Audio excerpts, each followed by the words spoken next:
Science, technologie et expérience, c'est la Minutia de Fentech, votre rendez-vous scientifique hebdomadaire qui aborde toutes les différentes thématiques de l'intelligence artificielle. Lorsque vous faites votre shopping en ligne, il vous est sûrement déjà arrivé de tomber sur les systèmes de recommandation qui sont devenus très fréquents. Lorsque vous cliquez par exemple sur un article sur Amazon pour en savoir un petit peu plus, directement, vous visualisez en bas de la description des articles similaires ou qui vont avec ce dont vous voulez. Le but, faire augmenter votre panier et surtout personnaliser un maximum votre expérience client. Pour vous en donner une définition claire, les systèmes de recommandation sont des systèmes capables de proposer à chaque utilisateur une sélection d'articles ou de services susceptibles de lui plaire. Je vous ai cité l'exemple d'Amazon, mais de grandes marques comme Netflix ou bien YouTube le font aussi en vous proposant des contenus calqués à vos centres d'intérêt. La question que vous pouvez vous poser, c'est comment ça marche ?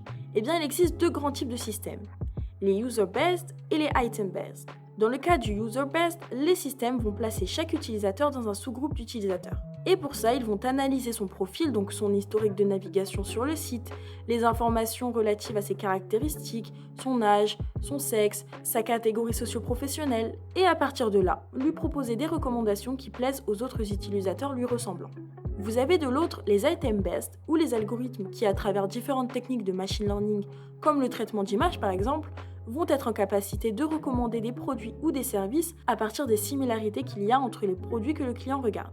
Si ces systèmes sont efficaces, ils soulèvent tout de même la question de la récolte et du traitement des données qui peuvent en effrayer certains.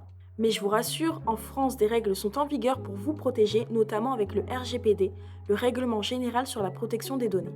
Bon, le podcast touche malheureusement à sa fin, mais avant de vous laisser, je vous laisse liker et surtout me dire en commentaire quel sujet vous voudriez que j'aborde dans les prochains podcasts. Et n'hésitez pas non plus à vous abonner à notre page.